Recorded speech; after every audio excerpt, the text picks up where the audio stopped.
चला माऊली, आज बनवणार आहोत आपण पेढे। त्याच्यासाठी साहित्य लागणार आहे हे 1 कप दूध पावडर घेतली, 1 कप पिठी साखर, छोटा कप दूध, हे तूप आणि इलायची पावडर। सर्वात आधी आपण पॅन ठेवून घेतलेला आहे, तूप घालून घेऊया। हे तूप वितळलं, आता गॅस बंद करूया आणि हे दूध घालून घेऊया।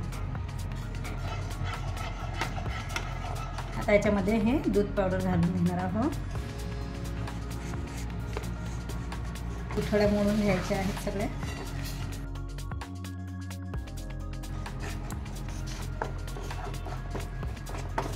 तर आपण हे सगळ्या गुठळ्या मोडून घेतलेल्या आहेत। आता चालू करूया। एकदम कमी आचेवर आपण हे फिरवून घेऊया। बघा, मिश्रण इथं असं घट्ट झालेलं आहे। हे 2-3 मिनिटाचंच फिरवून घ्यायचं। आपण एका भांड्यामध्ये काढून घेऊया। हे मिश्रण आपण या भांड्यामध्ये काढून घेतलेलं आहे। आता आपण हे थोडं थंड होऊ देऊ, नंतर याच्यामध्ये आपण पिठी साखर घालणार आहोत। मिश्रण इथं मस्त असं थंड झालेलं आहे। पिठी साखर घालून घेऊया।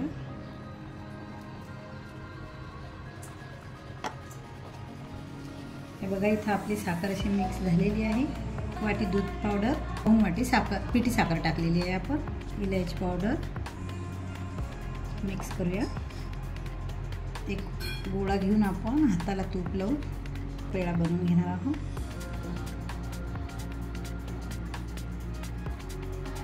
बघा, इथं असा आपला पेढा तयार आहे।